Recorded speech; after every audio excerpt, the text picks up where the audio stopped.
Selamat pagi, salam sejahtera. Awali segala sesuatunya dengan berdoa, kemudian lakukan aktivitas, maka hasil akan mengikuti kita sampai kita mendapatkan apa yang kita impi-impikan. Saudaraku, kenapa sih seorang agent itu mengalami galau? Hal yang mudah dipahami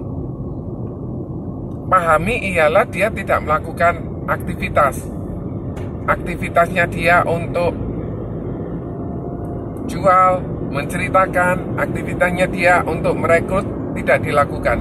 Jadi yang menjadi bagiannya tidak dilakukan, yang harus dilakukan tidak dilakukan, tetapi dia mengharapkan hasil yang besar. Jawabannya sulit. Kenapa? Karena kalau kita bisa paham hal ini, maka agent itu tidak akan galau. Hal yang lain yang menjadi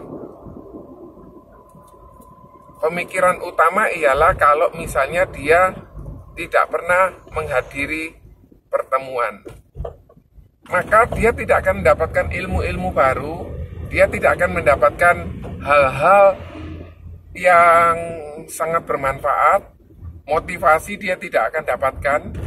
Sama seperti seseorang beribadah, dia beribadah supaya dia rohaninya dikuatkan. Nah, di Prudential juga harus sama. Dia juga harus sering menghadiri acara-acara di Prudential, di mana di situ akan ada update-update terbaru, di mana di situ ada trik-trik terbaru, di mana di situ ada hal-hal yang harus kita lakukan dan hal-hal yang jangan kita lakukan. Kalau kita tidak melakukan hal itu, sama seperti seseorang yang tidak mau update. Contoh, sekarang sudah zamannya ilmu gadget atau pakai teknologi, tapi kita tetap tidak mau melakukan beradaptasi dengan teknologi tersebut, maka kemungkinannya kita akan mengalami kegagalan. Hal-hal yang perlu kita perhatikan yang lain ialah kita harus menggunakan agenda kerja. Agenda kerja ini perlu kita buat untuk kita tahu hari ini saya schedule-nya kemana. Seminggu lagi saya harus ketemu siapa. 2 hari lagi saya harus ketemu siapa. Sekaligus hal ini untuk mengevaluasi cara kerja kita sudah benar atau tidak, untuk kita bisa pertimbangkan cara-cara yang sudah kita pernah lakukan betul atau salah, atau kita bisa untuk menilai, oh iya saya sudah melakukan hal ini tetapi saya gagal, saya harus memperbaikinya di bidang ini dan itu. Hal-hal yang tidak kalah pentingnya ialah jam kerja. Kalau misalnya jam kerjanya kita ini pendek, maka janganlah kita mengharapkan hasil yang banyak.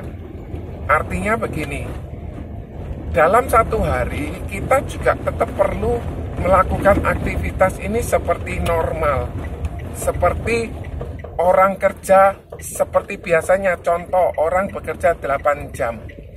Kalau kita bekerja di sini 8 jam juga, dan dalam waktu 6 hari kita lakukan aktivitas itu, maka hasilnya akan jauh lebih banyak dibandingkan dengan orang yang hanya bekerja mungkin 1 hari 1 jam saja. Karena dalam waktu 1 jam, orang tersebut mungkin hanya bisa bertemu 1-2 orang. Kenapa kok bisa pendek itu? Karena kalau kita jual, kita nggak boleh asal jual, kita asal cerita, terus kemudian kita memberitahukan ini ada produk ini, yang mana dia tidak membutuhkan. Contoh, sales cycle tidak dipahami oleh seorang agent, sehingga pada saat seorang agent ini melakukan sales cycle, dia rasio closingnya lebih tinggi. Kenapa? Karena dia melakukan fact finding dulu, dia tanya-tanya dulu orang tersebut bekerja di mana, orang tersebut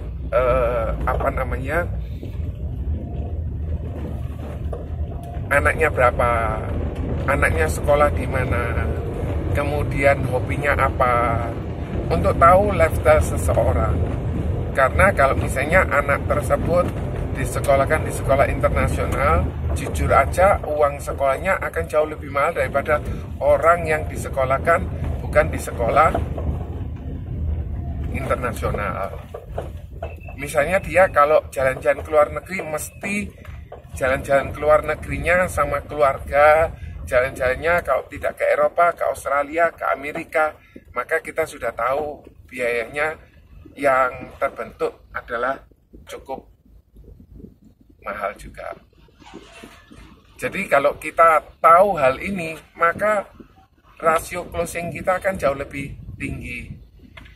Kalau kita asal lakukan, oh ini loh ada produk ini, tetapi produk tersebut tidak dibutuhkan, maka rasio closingnya akan rendah. Ini yang membuat seorang agent itu bisa galau.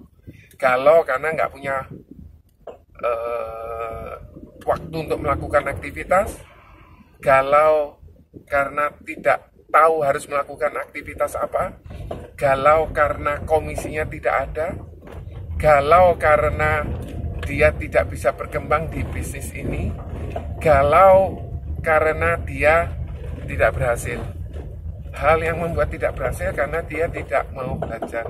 Jadi mari kita belajar, kita lihat apa yang harus kita lakukan, kita pelajari, kita praktekkan. Semoga hal ini membantu kita semua. Daripada galau, lebih baik kita senang-senang. Jadi kita lakukan aktivitas jual, aktivitas rekrut itu dengan situasi yang menyenangkan. Kenapa? Pada saat kita jual dalam situasi yang menyenangkan, maka kita akan dapatkan closingan itu lebih mudah daripada kita susah, daripada kita sedih, daripada kita marah, maka tidak akan terjadi closing. Semoga tips-tips ini bisa membantu kita untuk kita dapatkan closingan yang banyak, rekrutan yang banyak. Lebih baik senang daripada galau. Pilihlah senang daripada galau. Terima kasih, bye.